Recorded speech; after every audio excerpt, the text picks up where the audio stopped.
Assalamualaikum warahmatullahi wabarakatuh. Waalaikumsalam warahmatullahi wabarakatuh. Anak-anak gimana keadaannya? Sehat? Senang? Terima kasih kalau dalam keadaan sehat sudah siap untuk pembelajaran. Tolong untuk ketua kelas menyiapkan, kita awali dengan berdoa. Berdoa mulai.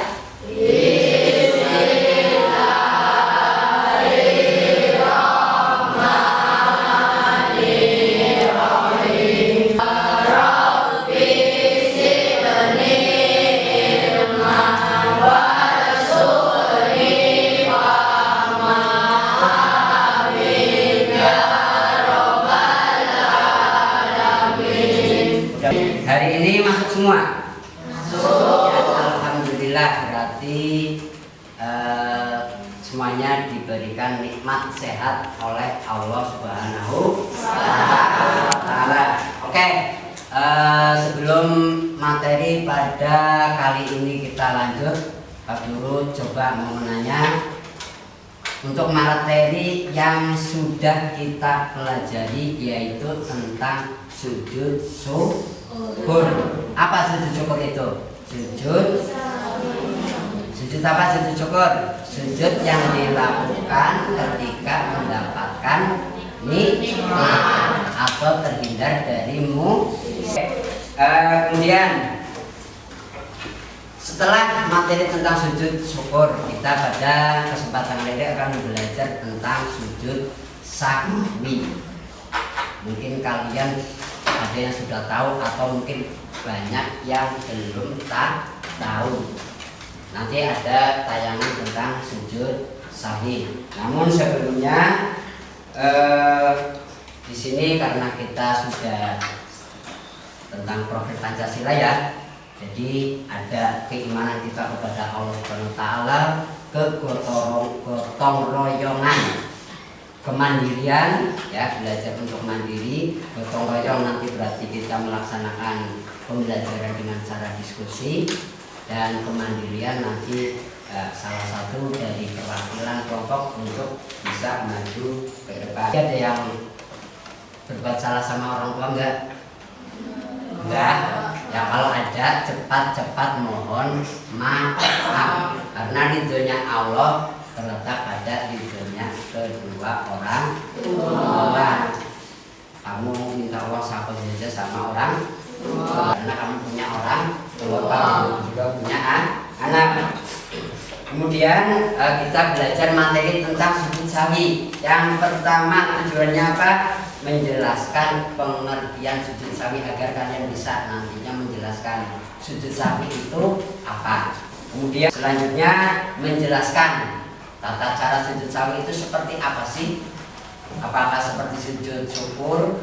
Apakah seperti sujud dalam sholat? Yang nanti kita akan belajar. Kemudian hikmah ya, tujuan selanjutnya hikmah kita melaksanakan sujud sahwi.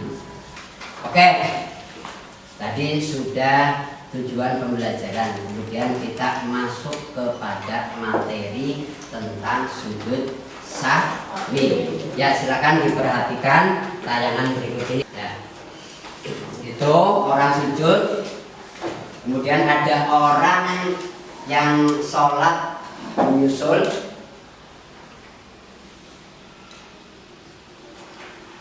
Ya, setelah semuanya salam kemudian berdiri untuk melanjutkan rakaat yang tertinggal.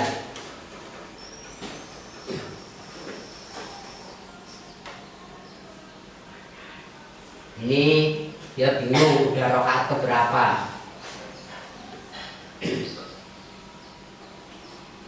Ya, perhatikan. Dia bingung sudah sempurna rakaatnya atau belum. Kemudian ada yang mengingatkan. Alhamdulillah, wassalatu wassalamu ala Rasulillah. Pemirsa yang berbahagia, apa yang kita saksikan ada satu kejadian ketika orang lupa sehingga dia ragu mengenai jumlah rakaat dalam sholat yang telah dia kerjakan. Ketika kita mengalami semacam ini, ada beberapa hal yang perlu kita perhatikan.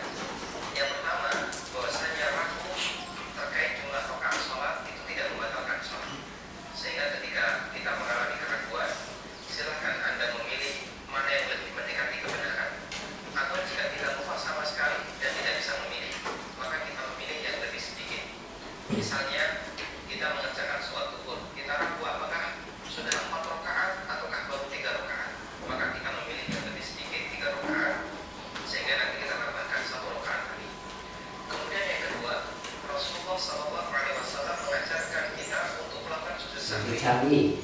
Ketika kita mengalami keraguan dalam sholat mengenai jumlah rakaatnya, dan beliau memberikan rincian.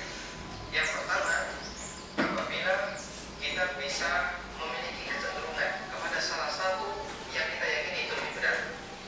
Misalnya kita ragu apakah ini baru 2 rakaat ataukah sudah 3 rakaat, dan kita ingat nampaknya kita belum tasyahud awal, maka kita memilih 2 rakaat karena itu yang lebih mendekati. Kemudian selanjutnya kita melakukan salat, artinya sholat kami selesai, lalu sujud sahwi 2 kali. Yang kedua, ketika kita sama sekali tidak bisa memilih mana yang lebih mendekati kebenaran, Maka kita memilih jumlah rakaat yang lebih misalnya sedikit. kita 2 atau 3, maka kita pilih 2. Kemudian kita tambahkan 1 lagi, sehingga kita semakin yakin kalau sholat kita tidak kurang jumlah rakaat. Selanjutnya kita melakukan sujud sahwi sebelum salat. Lalu bagaimana jika kita tidak tahu ternyata di sana ada sujud sahwi? Jika kita tidak tahu, kemudian kita diberitahu oleh seseorang, begitu selesai sholat kita dikasih tahu bapak ragu dan bapak lakukan sujud sahwi, maka silakan Anda lakukan sujud sahwi meskipun sholat sudah selesai.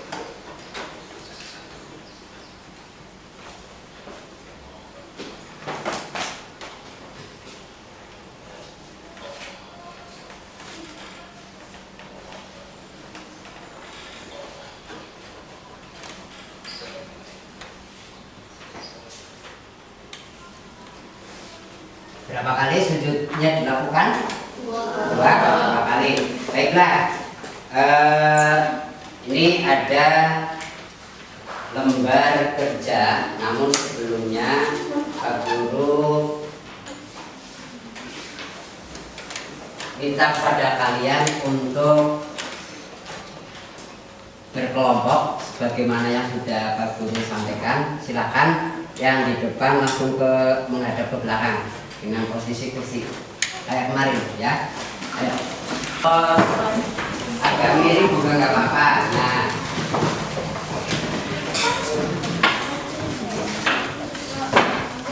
ya, ditanyakan. Ya, sudah jelas ya? Sudah jelas belum? Oke. Kalau sudah selesai diskusinya, berarti kalian sudah selesai.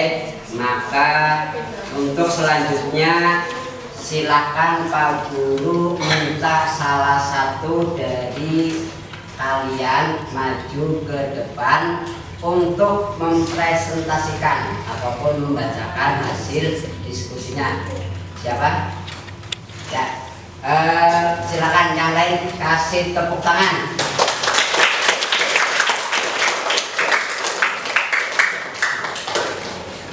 Ya, silakan. Saya mewakili kelompok 3 akan menyampaikan diskusi. Diskusi adalah sujud yang dilakukan untuk memperbaiki kekurangan atau kesalahan yang terjadi dalam salat. 2. Sujud sahwi dilakukan dengan cara 2 kali. Sujud yang dilakukan setelah tasyahud akhir sebelum salam atau setelah salam. Ya, sebentar. Ada yang mau ditanyakan? Enggak ada. Berarti paham semua? Hebat kalau sudah paham. Nah, silakan duduk. Ya, perwakilan lagi 1 orang lagi dari kelompok berapa ini? Oh, kelompok 5. Kelompok 5. Ya, tepuk tangan.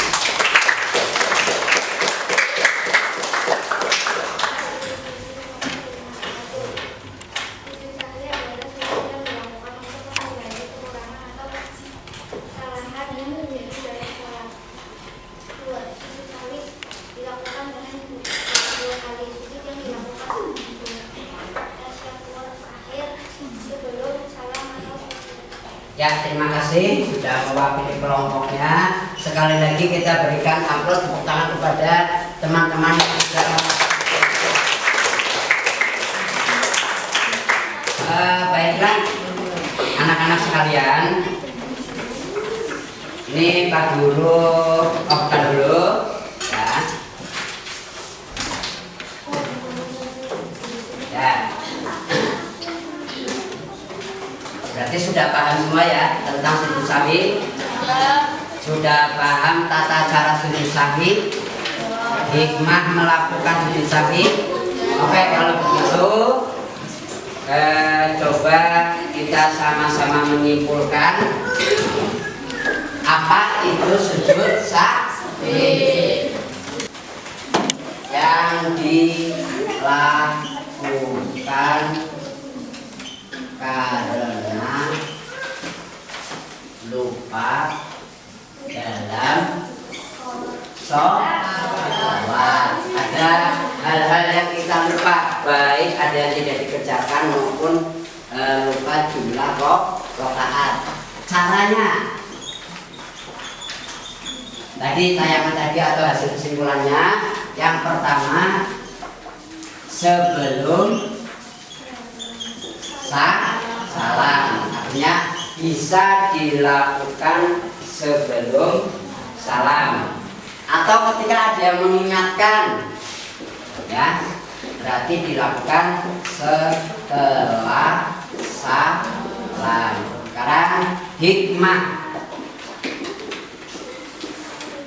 sujud syukur antara lain cepat-cepat meminta maaf apabila kita melakukan kesalahan. Satu, meminta maaf. Yang kedua apa hikmahnya? Memaafkan kesalahan orang lain.